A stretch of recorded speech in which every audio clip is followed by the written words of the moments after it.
오늘 우리에게 허락된 본문은 신약성경 요한복음 3장 14절부터 16절까지 말씀입니다. 신약성경 요한복음 3장 14절부터 16절까지 말씀 봉독해 드리겠습니다. 모세가 광야에서 뱀을 든 것 같이 인자도 들려야 하리니 이는 그를 믿는 자마다 영생을 얻게 하려 하심이니라. 하나님이 세상을 이처럼 사랑하사 독생자를 주셨으니 이는 그를 믿는 자마다 멸망하지 않고 영생을 얻게 하려 하심이니라. 아멘.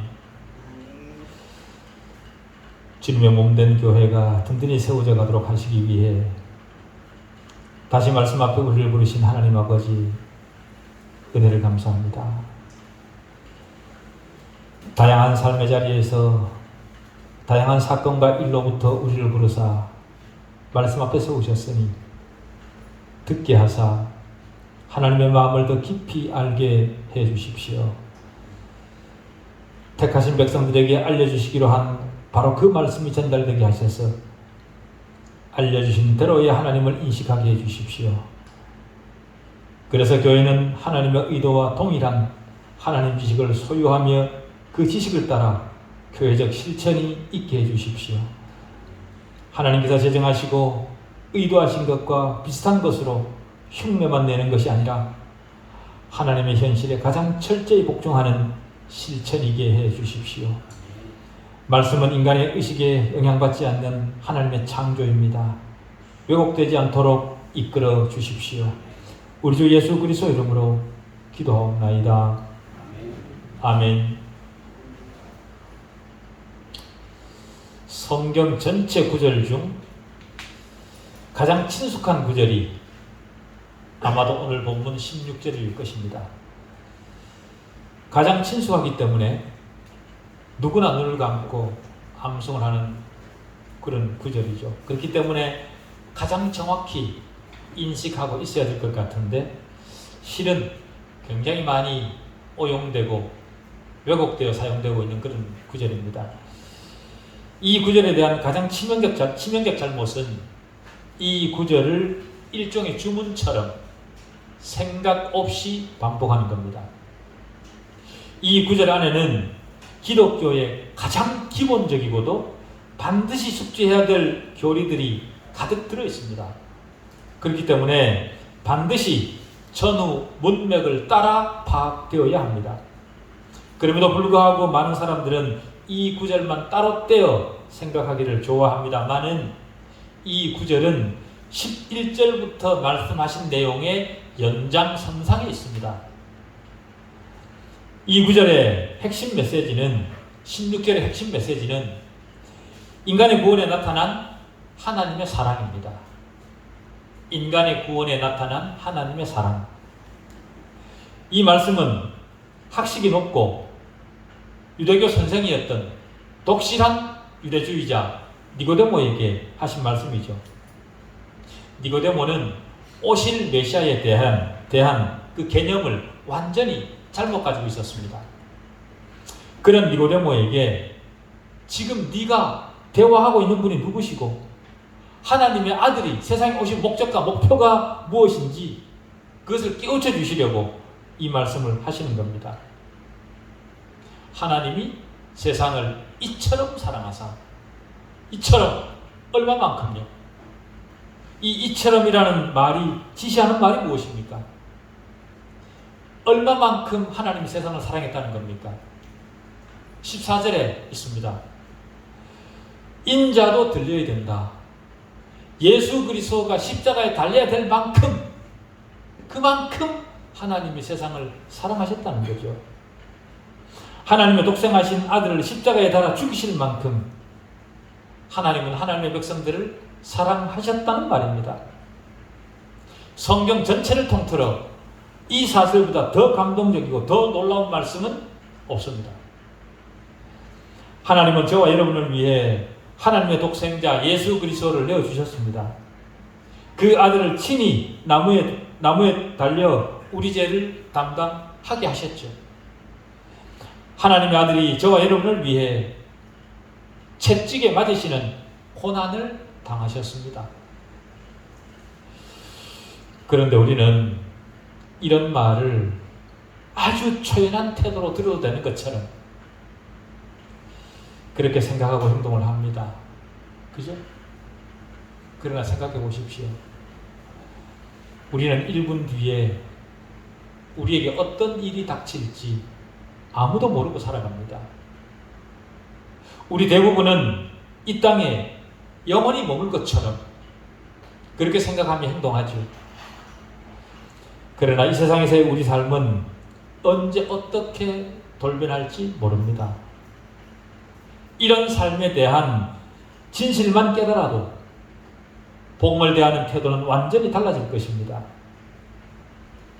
얼마 전 폭우로 피해를 당한, 그래서 유명을 달리하신 그런 분들을 우리는 기억하고 있습니다. 우리도 언제든지 그런 일을 당할 수 있습니다. 오늘 있다가 내일 사라질 존재가 바로 우리입니다.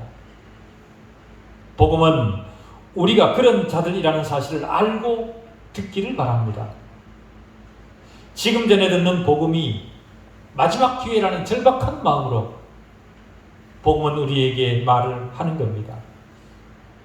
그렇기 때문에 우리도 그런 자세로 설교하고 그런 자세로 들어야 됩니다.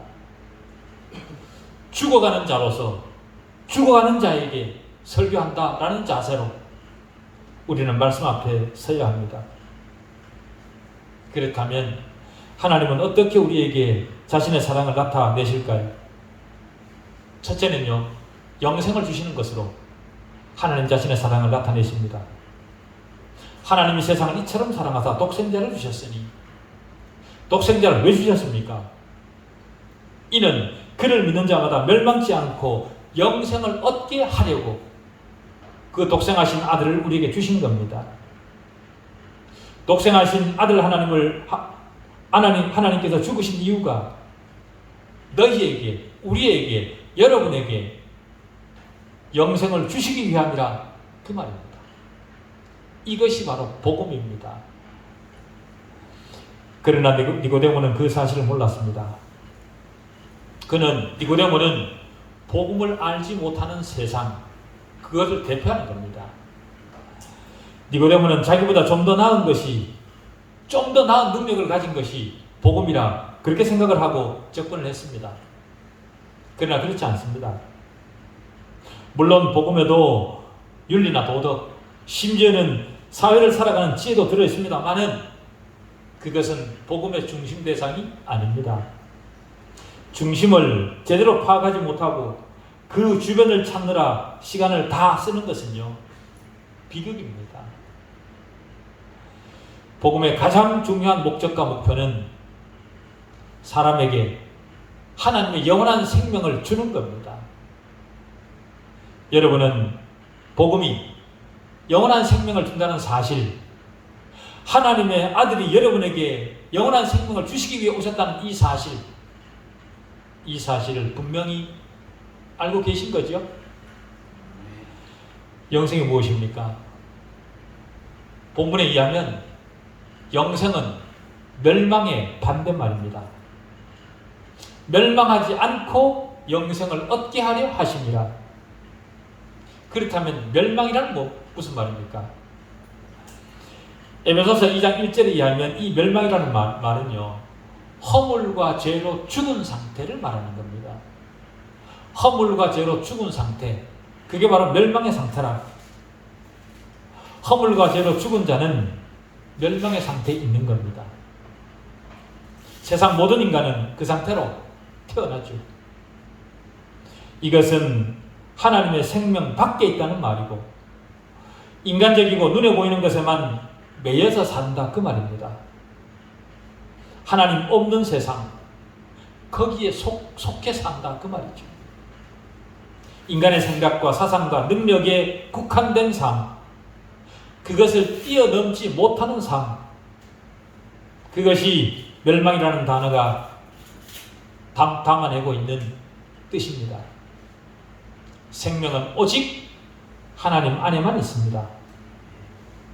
오직 하나님만 불멸하시는 생명을 가지신 분이시기 때문에 하나님으로부터 불멸하는 생명을 받지 못하면 그 누구도 그 생명을 가질 수 없습니다.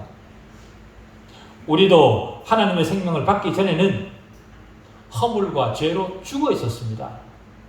그리스도 밖에 있는 사람들이 바로 그런 상태인 거죠. 그들은 신령한 일에 살아있지 못합니다. 자신에게 영혼이 있다는 사실조차도 인식하지 못하고 살아가는 사람들이 대부분이죠. 육신이 죽어 무덤에 묻힌 후에도 지속되는 무엇이 인간에게 있다는 사실을 모르고 사는 겁니다. 우리 인간은 육신이 죽는 것으로 끝이 아닙니다. 육신이 죽고 난 이후에도 우리 인간에게 계속해서 미쳐오는 영향이 있습니다. 그 사실을 세상 사람들은 모르고 사는 거죠. 생각할 줄 안다 하면서 멈추어 서서 자신의 영혼에 대해 고민해보지 않습니다. 생각해보지 않습니다. 왜 그럴까요? 그 이유는 그들이 멸망의 상태, 다시 말해 영적으로 죽어있기 때문에 그런 겁니다. 세상 사람들이 아는 생명은 육신의 목숨뿐입니다. 그것이 그들의 전부입니다. 거기에 매여있기 때문에 그것에 대해서만 이야기하고 그것에 열광하며 거기에 시간과 돈을 투자합니다. 우리도 그것을 잘 알고 있죠. 왜 그런가 하면 우리도 그 시간을 지나왔기 때문에 우리가 여기 오기 전까지 이쪽에 있을 때는 우리의 삶이 어땠는가 우리도 다 압니다. 그 시간을 지나왔기 때문에 그런 거죠. 그때 우리도 동물적이고 신체적이고 물리적인 부분에만 돈과 열정을 쏟아부었습니다. 이 땅에 있는 것을 위해서만 우리 삶 전부를 드리고 살아왔죠.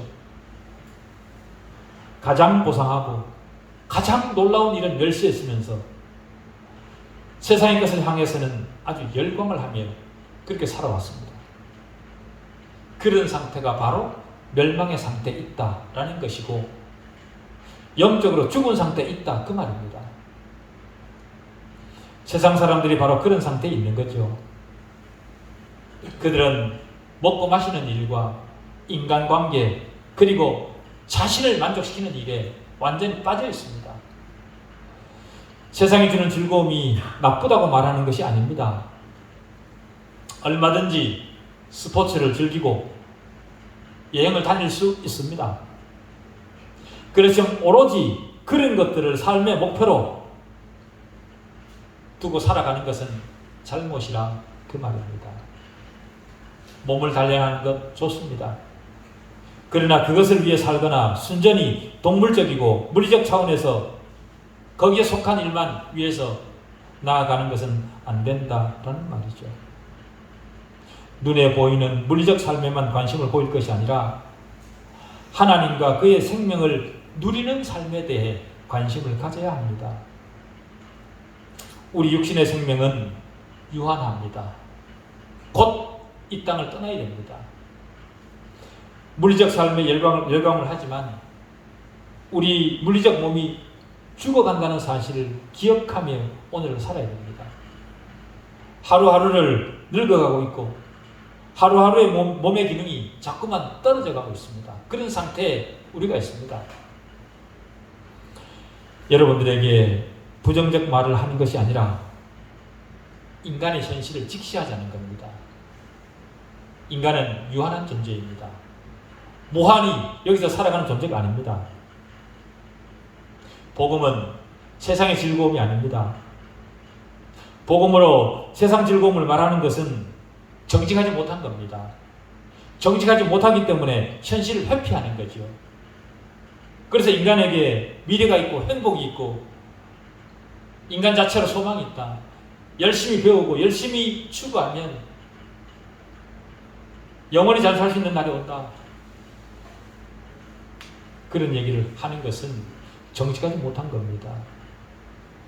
복음은 우리를 세상에 대해 직시하도록 합니다.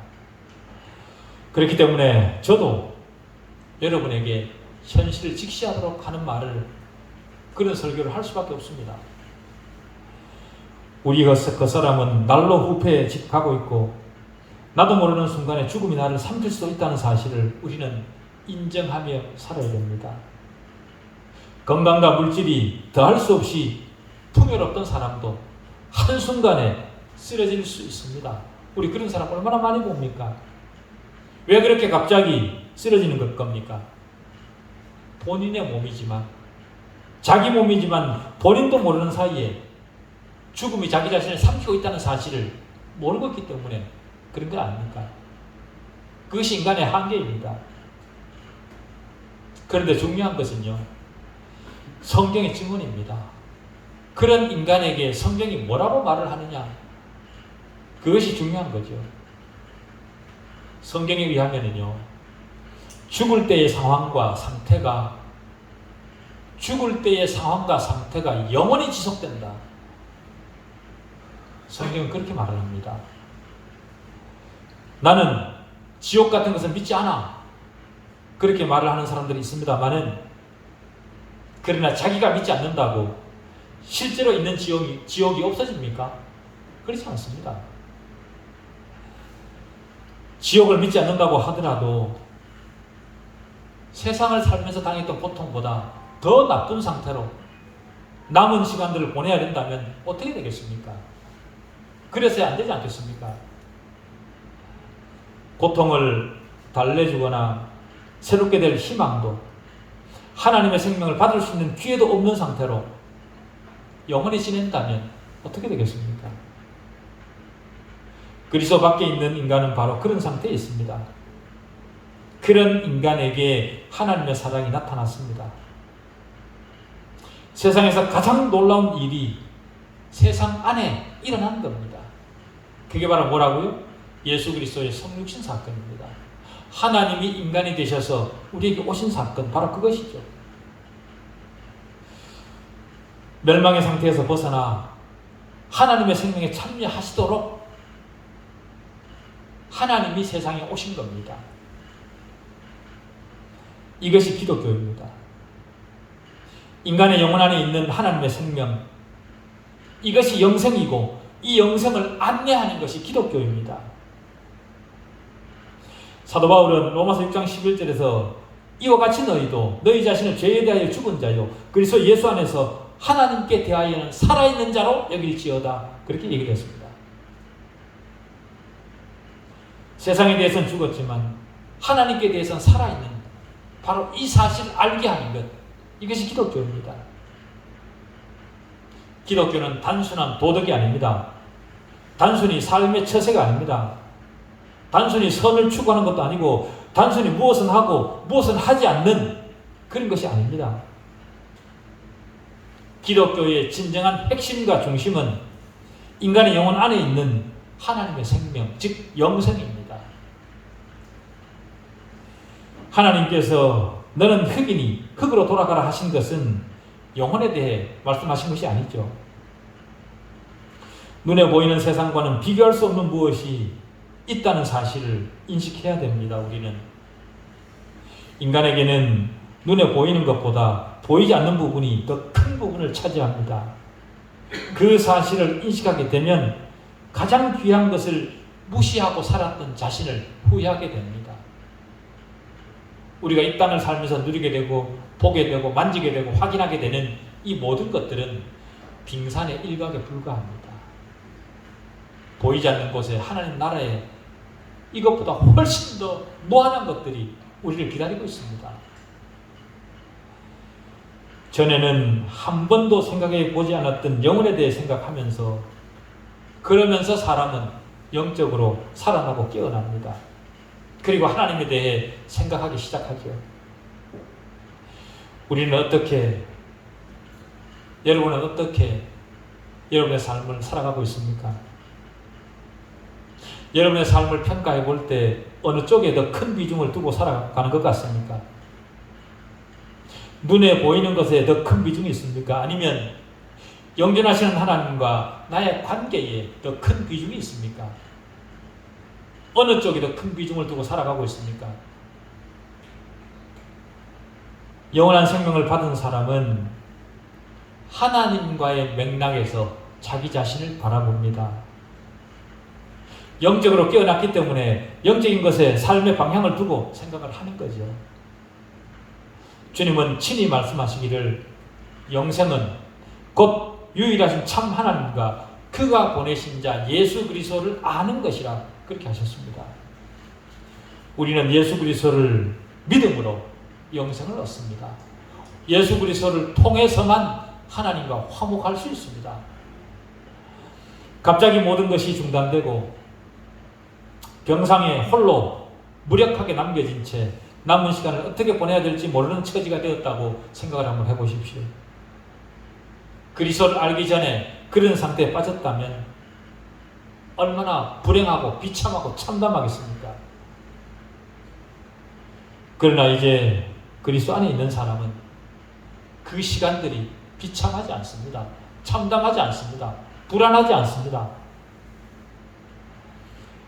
하나님이 내 형편과 처지에 함께 계심을 알기 때문에 그런 거죠. 그 시간을 통해 하나님이 우리에게 자신을 나타내십니다. 그래서 오히려 병상에서 하나님을 생각할 수 있어서 감사하다. 그런 고백을 할 수 있는 거죠. 다윗의 고백처럼 고난당하는 것이 내게 유익이라. 이로 말미암아 내가 주의 율례를 배우게 되었나이다. 그런 고백을 하나님 안에 있는 사람들은 병상에서 할 수 있는 겁니다. 감사하게도 우리는 하나님께로 돌아와 하나님과 교통하는 삶을 누리고 있습니다. 그리고 하나님은 우리를 절대로 버리지 않으신다는 사실도 확실히 압니다. 이 사실에 확신이 있으면 평강과 기쁨이 찾아옵니다. 요즘같이 불안한 세상에서 평강을 찾기란 어려운 일입니다. 그러나 영생을 가진 자는 세상에 어떠함에도 불구하고 평강을 누립니다. 왜냐하면 평강은 영생의 일부이기 때문입니다. 그리고 우리는 그 영생의 일부를 가진 자들이기 때문에 그런 거죠. 기쁨도 마찬가지입니다. 영생을 얻는다는 것은 하나님의 아들이 이 세상에 계실 때 소유했던 것을 나도 소유했다는 것을 아는 겁니다. 주님의 일생을 생각해 보십시오. 어떤 경우에도 평강과 기쁨을 잃지 않으셨습니다. 바로 그런 유형의 생명을 저와 여러분이 가지게 된 겁니다. 그 생명을 우리도 가졌기 때문에 세상에 지지 않고 더 높은 차원과 수준에서 이 땅을 살아갈 수 있는 겁니다.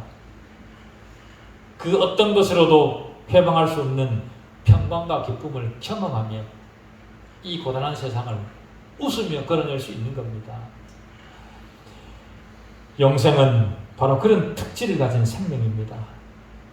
그리스도인이 얻게 된 생명은 유한한 이 세상에서만 해당되는 그런 생명이 아닙니다. 이 땅에서 얻었지만 영원까지 가지고 가는 그 생명이 바로 우리가 가진 영생이고 하나님의 생명입니다. 우리가 이 세상에서 얻은 생명은 첫 열매 내지 맛보기에 불과합니다. 맛보기만으로도 굉장하고 충분히 훌륭하지만 죽은 후에는 더 온전하고 더 영광스러운 생명을 누리게 되는 겁니다. 영생은 그런 것입니다. 하나님이 우리 영혼 안에 심어주신 새 생명은 이 땅을 사는 동안은 물론이고 죽을 때까지도 없어지지 않고 영원히 지속되는 생명입니다. 16절이 밝히고 있듯이 그 영생은 우리가 노력해서 얻어내는 것이 아니라 선물입니다. 이 땅에서뿐만 아니라 영원까지 가지고 가는 그 영생하는 생명이 하나님으로부터 선물로 우리에게 주어지는 겁니다. 노력하고 공로를 쌓아서 내가 정치하는 어떤 것이 아니라 새 생명을 선물해 주심으로 하나님 자신의 사랑을 우리에게 나타내신 거죠. 죽어있는 우리 영혼을 위해 친히 이 세상에 오셔서 우리 죄를 대속하시고 우리에게 하나님의 생명을 주심으로 하나님 자신의 사랑을 우리에게 나타내셨습니다. 하나님이 선물해 주심으로 우리 안에 있게 된 하나님의 생명, 그것을 누릴 수 있게 되었다는 것이 복음의 선언입니다. 하나님의 생명이 네 거다. 이제는 네가 그걸 누려라. 그게 바로 복음이 우리에게 말해주는 겁니다. 그러나 니고데모는 인간의 선한 삶이나 기도나 신앙심을 보고 하나님이 거기에 대해 보상을 해주실 것으로 그렇게 생각을 했습니다. 그런 생각이 모든 유대인들 혹은 현대 모든 종교인들의 공통적 생각입니다. 기독교 신앙을 한다 하면서 교회를 다니는 종교인들이 얼마나 많습니까? 그들 역시도 동일한 생각에 매여 있는 거죠. 내가 선한 일을 많이 하면 하나님께서 거기에 대해 보상하실 것이라. 그러나 그것은 잘못된 생각입니다. 그런 사람들은 자신의 삶과 경건함과 노력에 자부심을 느끼고 거기에 하나님이 상을 주실 것을 믿었습니다. 그래서 노력했음에도 불구하고 자신이 생각한 만큼의 보상이 주어지지 않으면 자신의 노력이 부족했다고 생각을 해서 더 열심을 냅니다. 이런 사람들은 하나님을 믿는다 그렇게 말을 하지만 실상은 육에 속한 사람들입니다. 그들은 하나님을 섬기는 것이 아니라 자신의 현실적 유익을 위해 하나님을 이용하는 거지요. 그러나 구원은 그런 것을 얻어지는 것이 아니라 전적으로 하나님의 선물입니다. 하나님께서 주신 믿음을 통해 얻는 선물인 거죠. 영생을 위해 우리가 할 수 있는 일은 전혀 없습니다. 영생은 선한 일이나 노력을 통해 성취하는 것이 아닙니다. 이 사실을 오해하는 많은 사람들은 스스로 그리스도인이 될 수 있다 그렇게 생각을 합니다. 선택의 문제라는 거죠. 자기가 기독교를 선택할 수도 있고 절을 선택할 수도 있다 그렇게 생각을 합니다. 그러나 성경에 의하면 스스로 그리스도인이 되는 일은 영원히 없습니다. 만약 스스로 그리스도인이 되었다고 생각하는 사람은요, 사실상 그리스도인이 아닙니다. 자신의 선택과 노력으로 그리스도인이 될 수 있는 방법은 성경에 의하면 없습니다. 대표적으로 마틴 루터 같은 사람이 바로 그런 사람입니다. 그는 그리스도인이 되고자 엄청난 노력을 했던 사람입니다. 수도사가 되어서 금식하고 골방에 들어가 기도하고 선을 행했습니다. 하나님이 자신을 인정해 주실 수 있도록 사람이 할 수 있는 최선의 노력을 다했습니다. 그러나 그것이 아니라는 사실을 로마서 1장 17절을 통해 확인하고 난 뒤에 즉시 항복했습니다.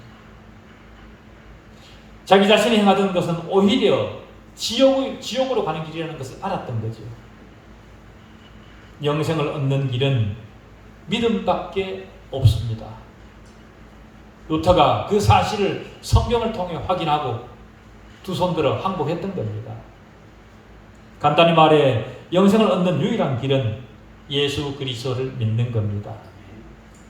나사렛 예수가 하나님의 독생자요 영원하신 아들이라는 성경의 증언을 믿는 겁니다.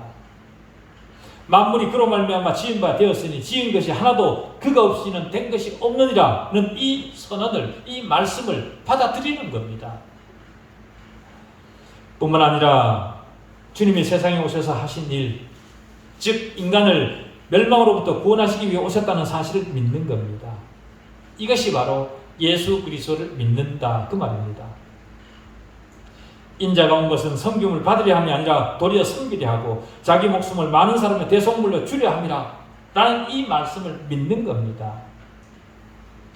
내 자신이 죄인임을 진심으로 알고 죄인이기 때문에 멸망의 상태에 있다는 것을 아는 거죠. 내가 가진 것은 그것이 무엇이든 배설물에 불과하다는 것을 알고 그런 나를 구원하시기 위해 하나님의 아들이 세상에 하늘에서부터 세상에 오셨다는 사실을 참으로 믿는 겁니다. 그것이 예수를 믿는 거죠. 이 사실이 참으로 믿어지면 주님의 모든 말씀이 진리임을 믿게 됩니다. 그리고 성경의 모든 내용이 나를 향한 말씀이라는 사실이 믿어집니다. 성경은 누군가에게 말하는 것이 아니라 바로 내 자신에게 하는 말입니다. 단순히 2000년 전 그런 그 사람들에게 말한 이야기가 아니라 그 말이죠. 성경은 오늘 우리에게 친히 하시는 말씀이고 모든 사람들에게 직접 하시는 말씀입니다.